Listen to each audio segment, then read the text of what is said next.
제가 굉장히 경건한데 오늘 이렇게 빨간 옷을 입었습니다. 칼라 방송의 요구로 인해서 가만히 보니까 남편이가 한 17년 동안에 처음 입어본 것 같아요. 잘 어울리죠?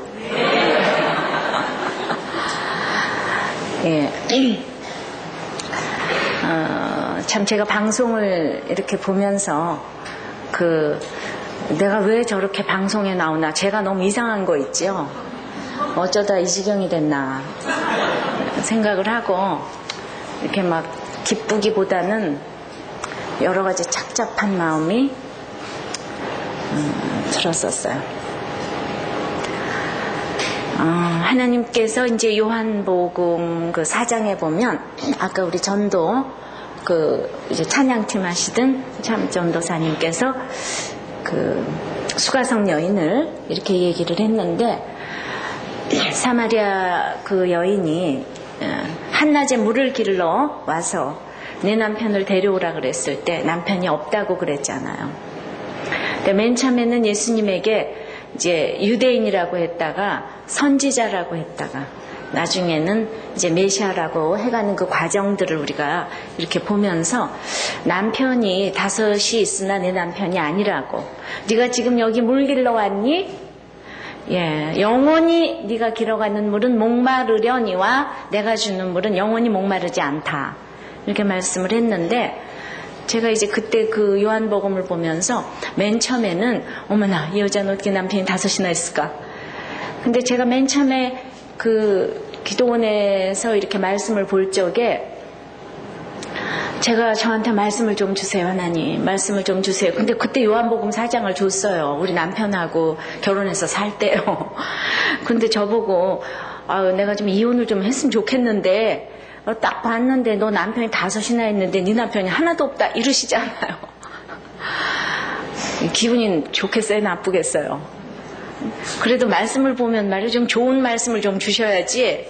제가 그렇게 한참 잘 나가는 미모를 자랑하고 있을 때 네가 이렇게 가도 어디 가도 네 남편이 없다 이렇게 얘기를 하시니까 제가 너무 실망이 됐는데, 그로부터 이제 오랜 동안 말씀을 묵상을 하면서 그 말이 참 맞았던 것이, 제가 어떤 거듭남, 그 다음에 말씀의 인도함을 제대로 받지 아니하고, 그리고 이제 내가 시집살이가 너무 힘이 들어서 이제 제가 너무 힘들다고 얘기를 하면, 네가 어디가 부족해서 그러고 사냐, 지금 누가 그렇게 걸레를 빨고 사느냐, 네가 해온 공부가 어디고 피아노가 어딘데, 기차를 잘못 탔으면, 버스를 잘못 탔으면 바꿔 타라, 이렇게 책임도 안 질 얘기들을 다들 잘하더라고요. 그래서 그런 대로 숨고 싶었어요. 그러나 하나님의 은혜로, 제가 잘나서가 아니라 하나님의 은혜로 제가 계속 말씀을 통해서 인도함을 받으면서 지금까지 왔는데, 이 말씀을 보면서 제가 그때 그 얘기를 듣고 내가 또 남편을 바꿨다면은, 나는 너무 돈 있는 집에 와서 하나도 못 써보고, 또 돈 있는 사람 만나보니까 그것도 아니니까 이제 이번에는 너무나 스마트한 사람, 너무나 그냥 아주 그냥 러블리한 사람, 이런 사람 만났는데, 그 사람이 또 만나면은 그 다음에 이제 사업이 망해서 돈이 없으면 어떻게 해요? 그죠? 그럼 또 바꾸면 이제 그 다음에 이제 권력을 가진 사람을 제가 하고 했다 그러면, 권력 가진 사람만 하고 했더니 이 사람이 너무 에고이스트다. 저는 인간적으로 말할 때 저희 남편이 참 순수하고, 사실은 저밖에 모르고, 그 사람이 어떤 성격적인 결함이 있지만은 천국 갈 때까지 외도 한번 안 하고, 제가 사실 불평할 거리가 없는 사람이지만은 그 사람 내가 만족함이 없고 힘들고, 그래서 제가 힘들어 했잖아요. 그런데 제가 만약에 그냥 그렇게 이혼을 하기 시작을 했으면 아마 5번을 더 했을 거예요. 그리고 만족이 없어서 계속 그러지 않았을까. 그런데 네가 아무리 바꿔도 이 세상이 주는 셈은 영원히 목마르다 그랬잖아요. 그런데 제가 그때 예수님 신랑을 만났기 때문에, 그때부터 지금까지 예수님이 나의 주인이라서 이렇게 순종할 수 있게 하셨구나. 그리고 그 사마리아의 여인에게는 그 예수님이 오셔서 내가 네가 찾는 바로 그다, 그 메시아다 이렇게 얘기를 해주셨을 때 이 사마리아 여인이 물동이를 버려두고 쫓았잖아요. 그런데 요한복음 3장에 유대인의 랍비인 니고데모는 밤중에 찾아와서 예수님에게 사람이 거듭나는 것이 무엇이냐, 그러니까 거듭나는 것이 배에 2번 들어갔다 나오는 거냐, 그 사람 어쩜 유대인 선생님이면서 그렇게 무식할 수가 있어요. 근데 지금도 이렇게 무식한 성경 선생님, 성경 박사가 많다니까요. 그래서 바람이 임으로 불되 우리가 알지 못한다고, 참으로 그 성령이 임하는 것은 그런 것이다. 그래도 니고데모는 그렇게 말씀을 듣고도 그냥 가버렸어요. 근데 그 다음 나오는 이 사마리아의 이 수가성 여인은 예수님의 말씀을 듣고 양육이 제대로 된 거잖아요. 내가 찾는 그가 바로 그다. 그 예수님의 말씀이 꽂혔어요. 남편을 다소스럽기까지 얼마나 고단한 인생을 살았겠습니까? 그러니까 여러분들이 오늘 고단한 인생을 사는 분은, 야, 저렇게 이 성경 말씀이 그대로 저희가 내 얘기구나 이렇게 들으시겠지만은, 안 그러신 분들은 니고데모처럼 그냥 가실 거예요.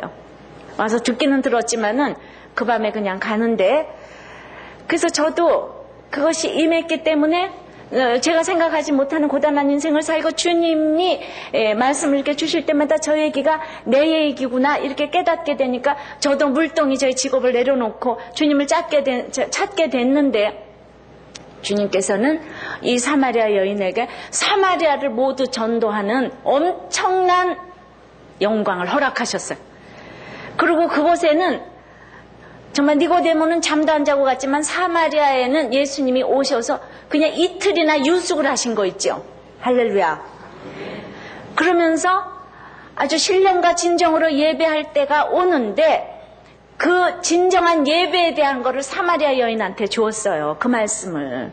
그리고 내가 메시아다 이 얘기를 예수님 돌아가실 때 한 번 하고 그때 한 번 했어요. 근데 그거를 사마리아 여인한테 해줬다니까요. 그리고 희어져 추수하게 됐다고, 나가서 정말 전도만 하면은 모두가 전도될 영혼들이다, 이 얘기도 요한복음 4장에 사마리아 여인한테 주신 그런 말씀이었어요. 지나고 나서 보니까 이거 그대로 맞지 않습니까? 사모하는 사람에게 영혼을 맡겨주십니다. 내가 직분 가지고 하는 것이 아니에요. 여러분들이 어떤 환경에 있든지 희어져 추수하게 돼서 예수님을 구세주로 입으로 시인하는 사람들, 자기의 고단한 인생을 인정하고 주님께 나오는 사람들에게는 이러한 놀라운 축복의 역사가 임할 줄을 믿습니다. 사도행전 1장 3절에도 보면 예수님이 승천하시기 직전에 해 받으신 후에 확실한 많은 증거로 하나님 나라의 일을 말씀하시니라. 그러니까 예수님도 해 받으신 후에야 확실한 많은 증거로 하나님 나라 일을 말씀하시는데, 예수님도 그런데 저도 있잖아요. 이렇게 고생이라면 고생해 있잖아요. 저 십자가의 고난 아니겠습니까? 그런 거를 제가 이렇게 많이 경험을 해서 여러분들에게 들려드릴 고난이 많아서 얼마나 감사한지 모르겠어요. 그 고난 가운데 확실한 많은 증거가 있어서 얼마나 감사한지 모르겠습니다.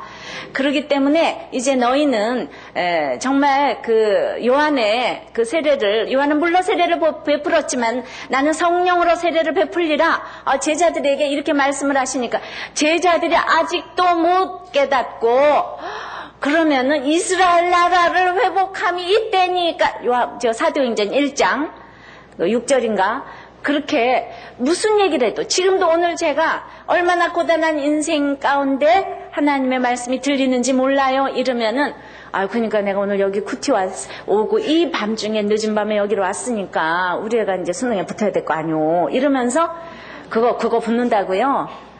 확실한 하나님 나라 일은 그거다고요.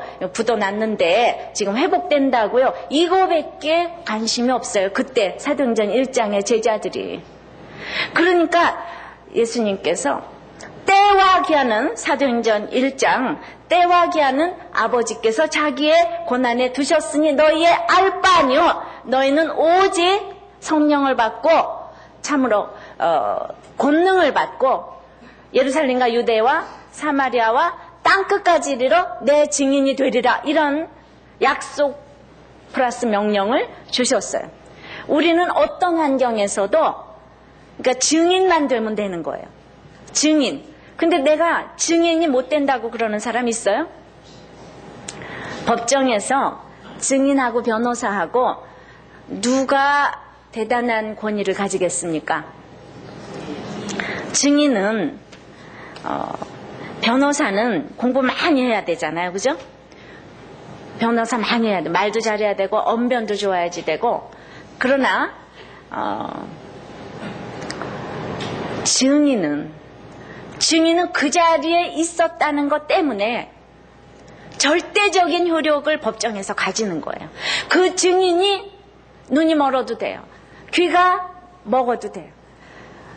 뭐 한 살은 안 되겠지만요. 뭐 유치원 초등학생이라도 돼요. 가난해도 상관이 없어요. 그 자리에 그 사건의 현장에 있었다는 것만으로도 우리는 그 사람이 말을 하나도 못해도 고개만 까딱해도 그 사람의 말은 너무나 효력을 가지는 거예요. 내가 만난 예수님을 내가 증인이 돼서 전하기만 하면 이 세상에 어떤 신학 박사 목사보다도 여러분들을 귀히 여기시는 줄 믿습니다. 주님은 좋은 거 전하라 그러지 않았어요. 여러분들 환경 가운데서 어떤 일도 거기서 하나님의 영광만 전하시면 그것을 가장 기뻐하시거든요. 그래서 이제 어떠한 경우에도 이 모든 때에 여러분들은 증인이 되시기를 바랍니다. 그래서 해받았다고 슬퍼하지 마세요. 그 해받은 거 그냥 전하시면 되는 거예요. 제가 이제 지난 시간에 제가 이제 방송을 들어보니까 뭐 누가 쫓아오더라고요. 저 보니까. 꼭 죽으러 가는 사람처럼 뭐 이제 이 말하고 꼭 죽는 사람처럼 너무 빨리 전하고. 그러니까 사람은요 이렇게 항상 객관적으로 봐야 해요. 제가 언제 뭐 텔레비 방송 나간 일이 별로 없기 때문에 쫙 보니까 아유 정말 나는 왜 저렇게 얘기를 하나. 그렇게 생각을 하고 오늘은 굉장히 천천히 세련되게 이렇게 이제 이렇게 하기로 했어요. 예. 그냥 허구장천 많은 게 시간인데 내가 왜 이러나. 그래가지고 워낙 그냥 그냥 그 핍박받던 평신도 시절에 그냥 이 말을 전해주고 그러니까 이게 습관이 돼 있어가지고 제가 이게 막 그냥 조그만 시간에 이렇게 많은 것을 전하려고 너무 그렇다고 해서 여러분들이 다 소화되는 것도 아닌데 막 그냥 체했을 건데 보면서 제가 그래서 항상 한 걸음 뒤에 물러서서 자기 모습을 보는 게 참 중요합니다. 그래서 지난번에 제가 보니까 참 좀 그 이해가 좀 안 됐을 것도 있고 다시 한번 제가 그 사명 있는 사람의 삶이 어떤 것인가. 우리 에스겔 제가 2장 3장 말씀을 드렸잖아요. 근데 에스겔이 그 3장 11절에 너는 듣든지 아니 듣든지 그들에게 고하기를 주 여호와의 말씀이 이러하다 하는 명령을 하셨어요. 에스겔에게. 너는 이제 네 인생이 네 맘대로 하는 것이 아니다. 그러면서 주의 신이 에스겔을 들어 올리셨는데 왜 에스겔이 그랬잖아요. 내가 근심하고 분한 마음으로 행하니 여호와의 권능이 힘있게 나를 감동하시니라. 그래서 저는 그 남편이 간 것은 참 근심이고 참 분한 것은 왜 구원받은 남편을 데려가시나 이건 분하고요. 그랬어요. 그런데 자꾸 이런 마음을 가지고 있는데 에스겔도 사역 초기잖아요. 이제 훈련받아가는 그때인데 그 15절에 보면은 그 주의 신이 아무리 들어 올려도 여호와의 감동이 아무리 임해도 내가 데라빕에 이르러 그 사로잡힌 백성 곧 그발 강가에 거하는 자들에게 나아가 그 중에서 민다피 7일을 지내니라 이랬습니다. 사실은 지난번에도 얘기했지만 이 데라빕이라는 곳은 홍수의 언덕, 즉 파멸이라는 그런 뜻이에요. 그러니까 저는 남편이 갔습니다. 한쪽으로는 근심이고 한쪽으로는 분한 마음이 들어요. 들어서 너는 듣든지 아니 듣든지 가서 이제 다시 고해라 하는데 나는 그렇게 이제 못하겠다고 근심과 분한 마음으로 왔다 갔다 하고 있는데 제 옆에는 이혼으로 고부관계로 병으로 인간관계로 죽을 수밖에 없는 사람들을 저에게 자꾸 보내주시고 홍수의 언덕 파멸에 이런 사람들을 자꾸 보내주시는데 그냥 민다피라는 뜻이 뭔가 하면은 너무 놀라운 상황이라는 거예요. 제가 말이 쉽지 남편이 하루아침에 갔는데 이게 너무 놀라운 상황 아니겠습니까? 근데 저는 그동안 이렇게 습관으로 말씀을 들었기 때문에 그건 이제 이론이에요. 말씀으로 이거는 기쁘고 하나님께서 함께 하신 일이다. 제가 아무리 그렇게 얘기를 해도 너무 너무 놀라운 상황인데 나도 모르게 입이 열려서 그러시는 게 아니에요. 제가 남편이 갔는데도 이렇게 기뻐하잖아요. 그러니까 기뻐하세요. 그러면 저 때문에 막 살아나는 거예요. 파멸받고 죽어야 될 사람들이 제가 한마디만 해도 이렇게 막 살아나는 거예요. 죽음의 그 능력은 굉장한 거잖아요. 사망에 쏘는 것이 어디 있느냐. 사망보다 더 무서운 화살이 어디 있겠습니까? 그래서 제가 처음부터 무슨 사명을 생각했겠어요? 나는 주의 일을 가야 된다. 그러지 않았단 말입니다. 그래서 참으로 한 번씩 간증을 하고 이제 여기까지 그랬죠. 여기까지 오늘까지 이제 끝내야 되겠다. 왜 민다피 7일을 지냈을까? 그냥 생각하니까 앞이 너무 걱정이 많고 혼자 살아야 될 것이 너무 끔찍스럽고 그냥 하루는 기뻤는데 낮에 되면 또 어떻게 사나 당장 해야지 될 이 세상적인 모든 일들이 산처럼 홍수처럼 쌓여오는데 저는 무슨 마징가 제트가 돼가지고 막 그냥 울랄랄라 절대로 그러지는 않았다는 얘기입니다. 그리고 제가 생각하기에도 무슨 주님은 듣든지 아니 듣든지 주의 말씀을 전해라 이러는데 제가 생각하기에도 듣든지 아니 듣든지 주의 말을 전하기에는 제 외모가 너무 안 받쳐줘요. 주의 일을 전하기에 제 외모가 안 받쳐줘요. 제가 전하면 누가 안 들을 것 같아요. 피아노나 치고 놀아라. 네가 무슨 주의 일을 하냐. 그러니까 저도 그 마음이 자꾸 들고 그래서 이제 민다피 지내면서 7일이라는 건 완전수예요.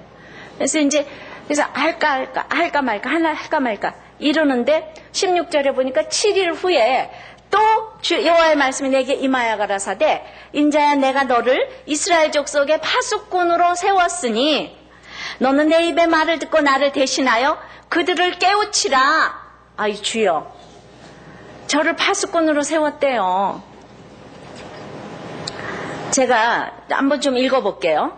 어떤 명령을 주시냐면 가령 내가 악인에게 18절부터 가령 내가 악인에게 말하기를 너는 꼭 죽으리라 할 때에 내가 깨우치지 아니하거나 말로 악인에게 일러서 그 악한 길을 떠나 생명을 구원케 하지 아니하면 그 악인은 그 죄악 중에서 죽으려니와 내가 그 핏값을 내 손에서 찾을 것이고 내가 악인을 깨우치되 그가 그 악한 마음과 악한 행위에서 돌이키지 아니하면 그는 그 죄악 중에서 죽으려니와 너는 내 생명을 보존하리라. 또 의인이 그 의에서 돌이켜 악을 행할 때에는 이미 행한 그 의는 기억할 바 아니라 내가 그 앞에 거치는 것을 두면 그가 죽을지니 이는 내가 그를 깨우치지 않음이라. 그가 그 죄 중에서 죽으려니와 그 핏값은 내가 내 손에서 찾으리라. 그러나 내가 그 의인을 깨우쳐 범죄치 않게 하므로 그가 범죄치 아니하면 정령 살리니 이는 깨우침을 받음이며 너도 내 영혼을 보존하리라. 의인이고 악인이고 너는 무조건 가서 깨우쳐라. 파수꾼을 세웠다. 네가 안 깨우치면은 내게 핏값을 찾겠다. 무서운 얘기를 하시죠. 이거는 좋고 안 좋고가 아니라 죽고 살고의 문제라고 이렇게 주님께서 말씀을 해주시는 거예요. 그러니까 그들이 내 말을 듣고 깨우치면은 너도 살고 그들도 살겠지만은 그들에게 전해도 그들이 안 들으면은 그는 죄악 중에서 죽으려니만 너 영혼은 보존하겠다. 이런 구체적인 말씀을 이렇게 지금 주시는 거예요. 근데 제가 생각을 해보세요. 제가 이런 말씀을 전하면서 제 인격이 다 드러나고 믿음의 현주소가 다 드러나고 우리 집안 식구 얘기 다 하고 또 좋지도 않은 얘기 날마다 하고 근데 제가 이거 해서 돈이 생깁니까? 뭐가 생깁니까? 내가 무엇 때문에 지금 그걸 하고 싶겠어요, 여러분들? 내가 망한 사람도 아닌데 내가 이렇게 좋은 피아노 선생 하면서 교양 있게 살지 제가 인간적으로 생각하면 그거 가능하다고 생각합니까? 있을 수 없는 일에 제가 얼마나 인간적으로 잘 살기 위해서 공부를 열심히 했고 얼마나 피아노를 열심히 쳤는데 남들이 아주 그냥 말하기도 싫어하는 이런 고난. 이제 과부의 때가 돼서 그것까지 제가 내놔야 될 필요가 뭐가 있겠습니까? 그러니까 제가 파수꾼하기 싫은 거예요. 한쪽으로는 은혜 받았다 그러면서도 자꾸 하기 싫은 거 이해되세요? 저의 얘기는 아마 100% 200% 이해가 되실 겁니다. 대부분의 간증은 뭐가 안 돼서 이제 죽기 아니면 살기다 했는데 저는 그래도 또 거기 살 길이 많이 있었거든요.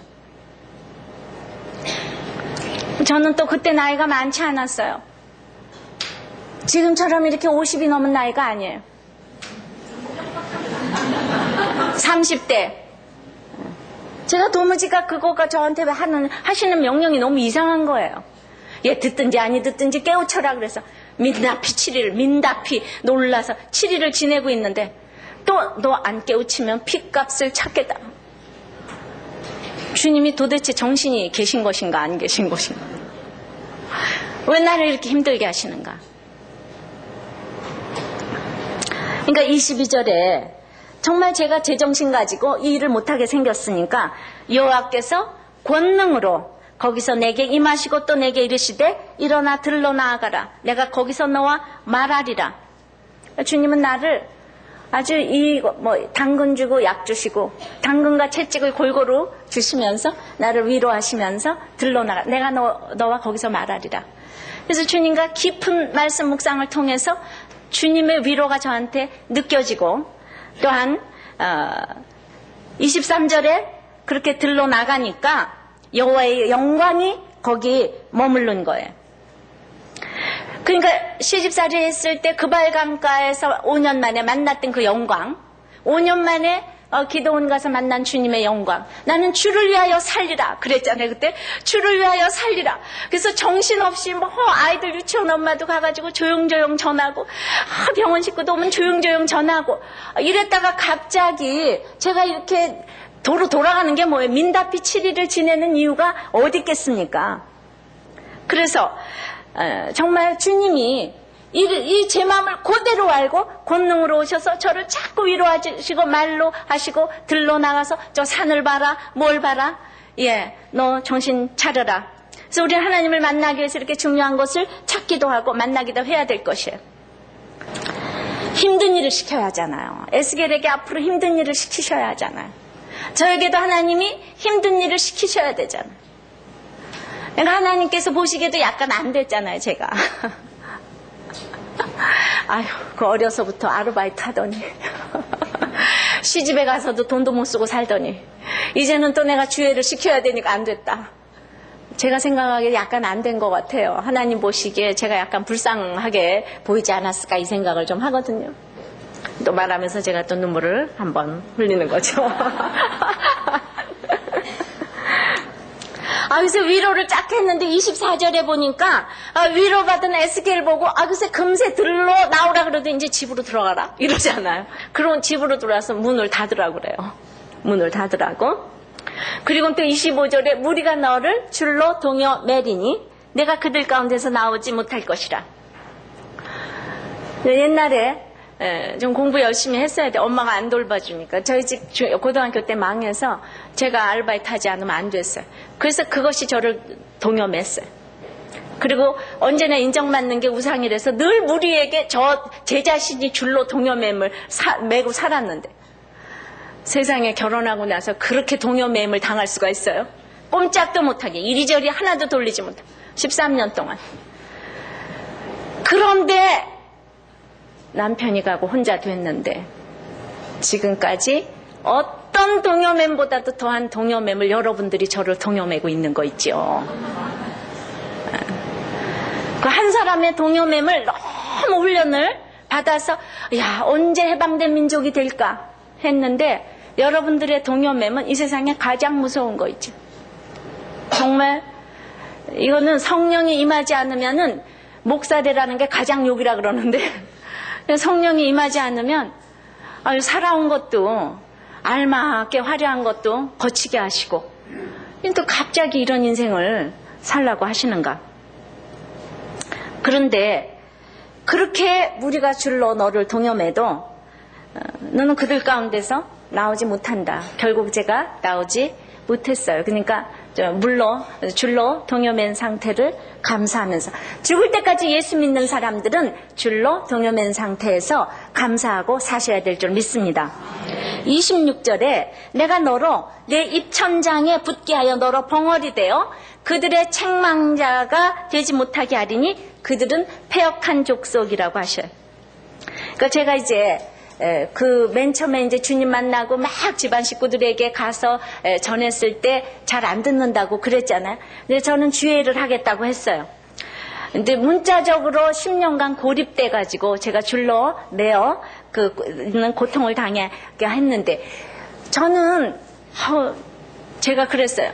주님, 제가 주회를 하겠습니다. 그러면서도 제가 어떻게 생각을 했냐 하면은 주회를 하겠습니다. 주회를 하겠습니다. 그러면서 절대로 제가 기도원 가가지고 기도를 하는데, 그 믿음이 강한 그 여자분들이 기도를 하는데 이렇게 센 발음을 넣어서 기도를 하더라고요. 주로 이렇게 기도하는 거예요. 몇십니다 뭐 이런 거요. 알렐루야 알렐루야 뭐 이러는 거요. 근데 너무 그게 있잖아요. 제 귀를 거슬려서 나는 주회를 해도 절대로 전도사는 안 될 거야. 절대로 전도사는 안 될 거야. 왜 기도를 하면 전도사님 되면 꼭 저렇게 믿습니다 이렇게 기도를 해야 되나. 그래서 10년 동안 저는 주회를 한다고 하는데, 그럼 하나님께서 나에게 시키시는 주의 일이 뭔가. 10년을 지나도 집 밖으로 나가지도 못하고 벙어리가 돼가지고 그냥 아무런 제가 신학 공부를 하는 것도 아니고, 그런데 10년 동안 그렇게 잡혀 있었기 때문에 지금은 사로잡힌 자에게 제가 교훈을 줄 수 있는 인생이 됐잖아요. 1년 사로잡혀도 안 돼요. 제가 그렇게 잡혀 있었어야만 해요. 왜 하나님이 나에게 동여매시겠습니까? 우리가 줄로 동여매리니 나오지 말라고 동여매는 거지요. 예? 나오지 말라고. 여기 성경 말씀은요, 25절에 인자의 무리가 줄로 너를 동여매리니 내가 그들 가운데서 나오지 못할 것이라. 이러면 이거 주님의 명령이잖아요. 그러면 동여매어져 있으면은 네 주님 알았습니다. 나오지 않을게요. 이렇게 적용을 하셔야지 되는데, 어떤 사람은 맨날 기도하면서 풀려나게 해달라고 기도하시면 안 된다 이 말이에요. 주님은 동여매어 있으라 이랬는데 안 지나서나 20살이가 끝나게 해주시고 그냥 이 고통에서 끝나게 해주시고, 이게 아니라 이 고통에 잘 묶여있게 해주시옵소서. 이게 기도 제목이 돼요. 이 주님이 이렇게 말씀하셨습니다. 여러분들의 기도가 이렇게 성경대로 해야지 되겠는데, 그런데 모두가 그저 자기 원하는 대로 기도를 하잖아요. 막 그냥 하나님 앞에 모든 거 정해놓고 맨날 도장 찍어달라고. 하나님, 내가 누구 붙어야 되고, 쟤는 돈이 있어야 되고, 쟤는 결혼해야 되고. 하나님 아셨죠? 이거 올해까지 12월 31일까지 내가 40일 기도를 하니까 하나님 귀 있으면 들으셔 이러면서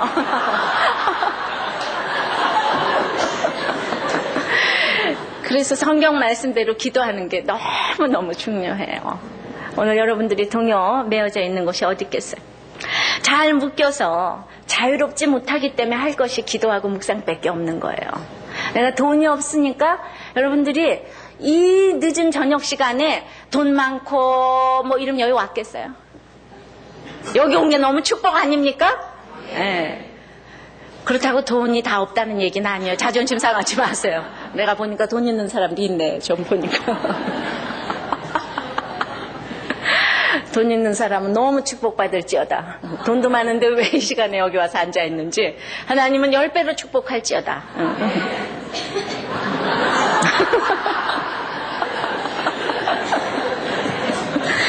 그러니까 이리저리 몸을 돌리지 못하니까 아주 제한된 행동만 하려는 거잖아요. 내가 자유를 하나님이 너는 나를 위해서만 써라, 이 사로잡힌 환경에서. 그래서 저를 그렇게 사로잡히게 했는데, 만세전부터 제가 택함을 받았기 때문에 정말 한 게 성경 읽고 묵상하고 기도하고 이거밖에 한 게 없어요. 그리고 점점 하다 보니까 너무 잘 깨달아져서 기뻐져서, 그 다음에는 이제 남편이 나한테 돈 안 맡기는 것도 너무 감사하고, 돈 안 맡기니까 심부름 안 시키잖아요. 여자들이 남편들이 다 돈 주무르는데 나한테 돈을 안 맡기니까 그 야구르트가까지 자기가 계산하는데 내가 뭐 할 일이 있어요? 아무것도 할 일 없어요. 인형이야, 인형. 그냥 외식이나 따라다니고 그냥 할 일이 없어요. 그러니까 하루 종일 성경 보고 그냥 뭐 나 책 보고 이러는데 그것처럼 기쁜 인생이 어딨어요. 사람이 마음을 하나 바꿔 먹으니까 그때 묵상한 걸로 지금 이렇게 여러분들이 들으시는 거예요. 다 이제 우리 남편한테 감사하셔야 돼요. 아셨어요? 그런 환경이 아니라면 제가 어찌 은혜를 받을 수가 있겠습니까? 때가 있어요. 제가 피아노 치고 할 일이 많아요. 그렇지 않으면 성경 받겠어요. 성경 밖에서 이제 시간이 금인데 4시간 쓰는 사람 난 용서가 안 되는데 4시간을 함부로 쓰는 사람 그건 누구야. 그렇게 1분을 금처럼 여기는 사람인데 하루 종일. 그러나 동요매물 당했기 때문에 점점 하나님 나라의 그 크신 비밀이 보이기 시작하니까 이렇게 하나님께서 들로 나가라 하면 나가, 집으로 들어가라 하면 집으로 들어왔어. 너무 엔조이하고 살았어요. 아주 만끽하고 살았어요. 물론 슬픔과 기쁨이 물론 교차했다고 생각이 돼요. 저한테 세상적인 욕심을 끊임없이 뺏어가셨어요. 아니, 뺏어가셨다니 정리하도록 하셨어요. 욕심 부분, 처리 안 된 그 욕심 부분을 끊임없이 처리하게 하셨어요. 그러면서도 폐역한 족속 중에 제가 선교사 파송을 받았잖아요. 그런데 이 폐역한 족속 중에 너는 가서 얘기를 해라 그러는데 그들이 듣든지 아니 듣든지 전하라 그랬는데 저보고는 벙어리가 되라 그러잖아요. 그러니까 벙어리가 되라고 하면서 너는 내가 그들에게 책망자가 되지 못하도록 혀로 입천장에 붙게 했다. 근데 내가 억울한 일 당하고 그리고 이제 동여매물 당할 때 벙어리가 되라 그러잖아요. 그러니까 네가 어떤 일을 당해도 정말 전 남편에게 책망자가 되지 못하게 하셨어요. 네. 어떤 억울한 일을 당해도 하나님이 눈만 뜨면 이렇게 정확하게 나한테 그날 살아야 될 얘기를 주시니까 네가 아무리 그래도 너는 그 책망자가 되면 안 된다. 그래서 절대로 내가 왜 이런 일을 당하느냐, 이런 일을 안 하는 그거를 동요매물 당할 때 그 훈련을 하라는 거예요. 이거는 이유가 있다는 거예요. 반드시 하나님의 까닭이 있다는 거예요. 돈으로 동요매물 당했어요? 인간관계로 동요매물 당했어요? 지금 왕따를 당했어요? 인간관계가 꽉 막혔어요? 아파서 어디 아무데도 못 놀러가요? 그래도 책망자가 되지 말고, 나도 책망하지 말고, 모든 사람을 책망하지 말고, 친정도 책망하지 말고, 시댁도 책망하지 말고, 너는 벙어리가 되라. 그래서 지금 동요매물 당했다. 그리고 확실한 증거를 하나님 나라의 일을 말씀하는 거, 이것밖에 할 게 없다는 거. 그래서 생명수 강이 흘러 넘치는 걸 하라는 거예요. 그런데 27절에 보니까 그러나 내가 너와 말할 때에 내 입을 열리니 너는 그들에게 이르기를 주 여호와의 말씀이 이러하시다 하라. 들을 자는 들을 것이요 듣기 싫은 자는 듣지 아니하리니 그들은 패역한 족속임이니라. 이제 벙어리가 되어서 친하게 하셨지만은 내가 아무리 벙어리가 돼도 그 중에 전도하게 하시고 하나님께서는 나로 하여금 하고자 하시는 말씀을 하게 하셨어요. 어떤 것에 벙어리가 되고 어떤 것에 입을 열게 하셨겠어요? 자, 어떤 때는 벙어리가 되고 어떤 때는 입을 열게 하셨을까요? 남편이요, 천국 가기 한 달 전에요. 딱 한 달 전이라고 기억이 됩니다. 그런데 그러니까 그때 참 하나님이 너 이렇게도 벙어리가 되겠느냐 하는 사건이 하나 있었어요. 이제 그날 제가 주일날이었는데 오후쯤이었어요. 우리 아들이 이제 화장실에 들어가서 목욕을 하는데 제 샴푸를 썼어요. 근데 그 샴푸로 말할 것 같으면은 제가 머리가 하도 빠져가지고 병원, 완전 의과대학 병원에 가서 비싸게 지어온 약용 샴푸였어요. 그래서 보통 한 샴푸가 1,000원쯤 한다 그러면 그건 한 2만 원쯤 하는 그때 굉장히 비싼 그 샴푸를 사왔는데 우리 아들이 자꾸 그걸 쓰는 거예요. 그래서 제가 그거는 엄마 샴푸다고 약이라고 그거는 샴푸가 아니고 약이라고 이러는데 얘가 굉장히 그 쓰지 말라 그러면 더 쓰고 싶잖아요. 그 숱도 많은 애가 돼지털 같은 머리를 자랑하는 아들이 자꾸 그걸 쓰잖아요. 그런데 이제 그렇게 몇 번 얘기를 했는데 그날 오후에 또 보니까 그걸 또 쓰고 있는 거예요. 그러니까 제가 야! 너 왜 이거 또 쓰는 거야? 그렇게 얘기를 했어요.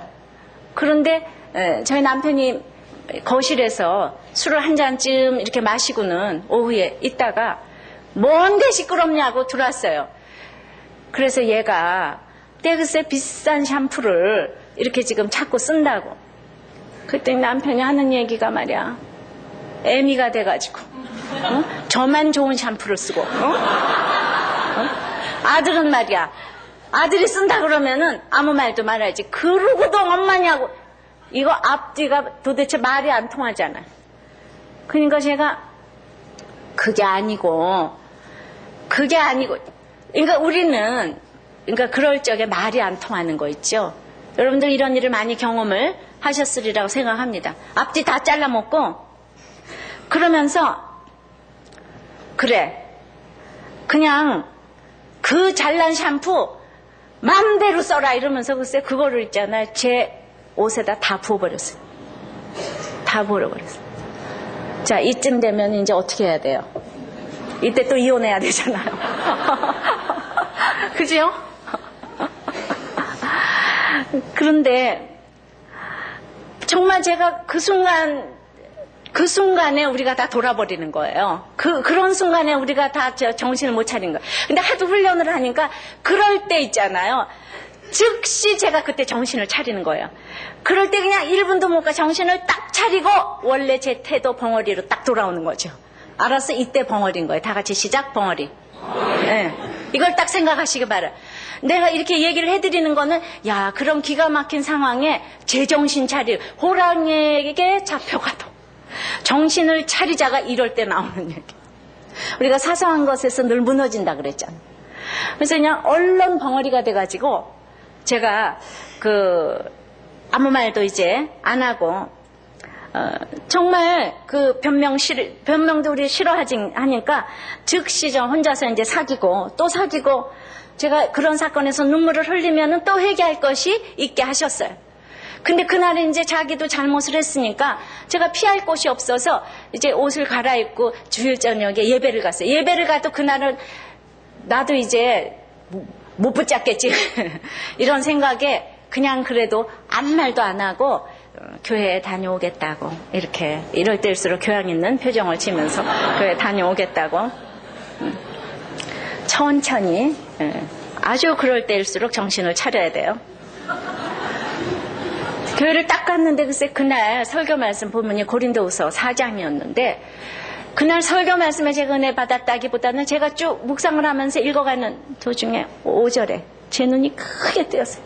고린도후서 4장 5절. 고린도후서 4장 5절.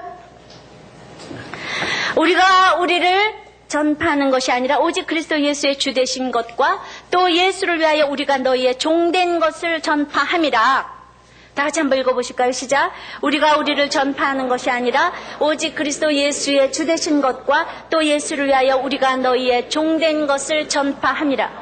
제가 주님을 너무나 사랑하고 주님을 전파한다면 그 주님을 위해서 너희의 종된 것을 전파한다고 바울 사도가 얘기했잖아요. 그래서 내가 주님을 너무 사랑하는데 내가 주님을 사랑한다면 내가 예수 믿기 원하는 남편에게 나는 당신의 종이다 그렇게 얘기를 할 수 있어야 되지 않겠느냐. 내가 남편의 종이지 지금 내가 무슨 더 선택이 있겠는가. 그런 생각이 딱 드는데 이게 성령께서 함께 하시는 은혜가 돼서 있잖아요.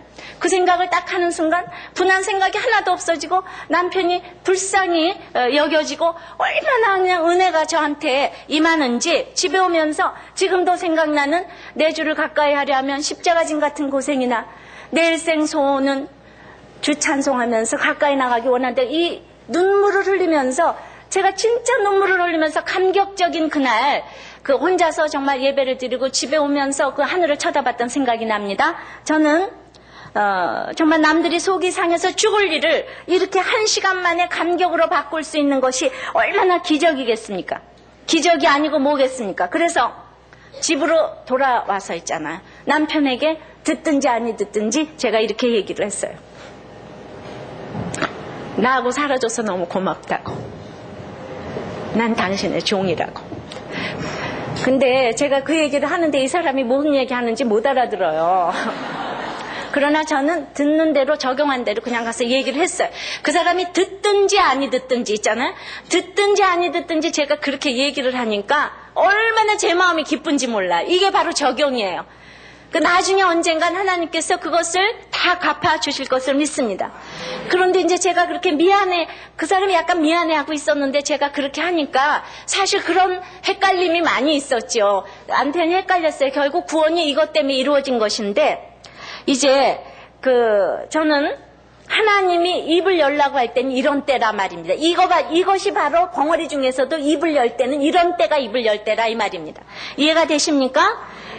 그러니까 전하지 않으면 핏값을 찾는다는 말은 아프리카 선교사로 오지로 가라는 얘기가 아니라 이렇게 삶에서 끊임없이 적용해야지 되는 정말 너무나 처절한 실존의 문제라 이 말입니다.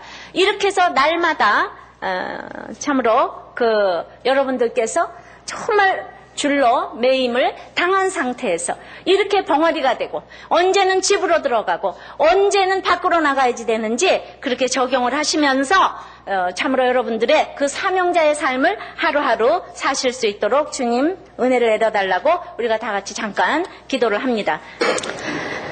아버지 하나님, 하나님의 은혜로 그렇게 남편의 구원이 이루어졌음에도 때를 얻든지 못 얻든지 너는 나가서 전하라고 했을 때 너무 놀라서 민다피 7일을 그냥 지냈던 저의 모습을 고백했습니다.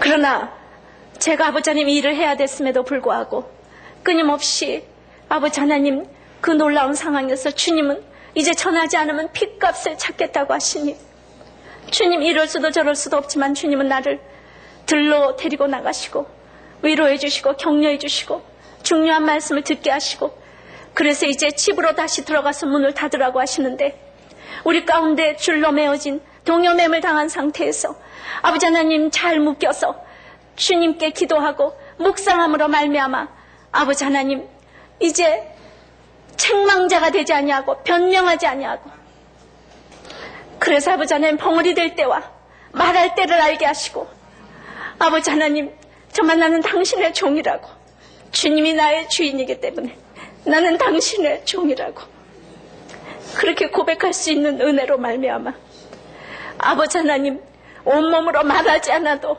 저절로 책망을 하게 하셨던 하나님을 찬양합니다.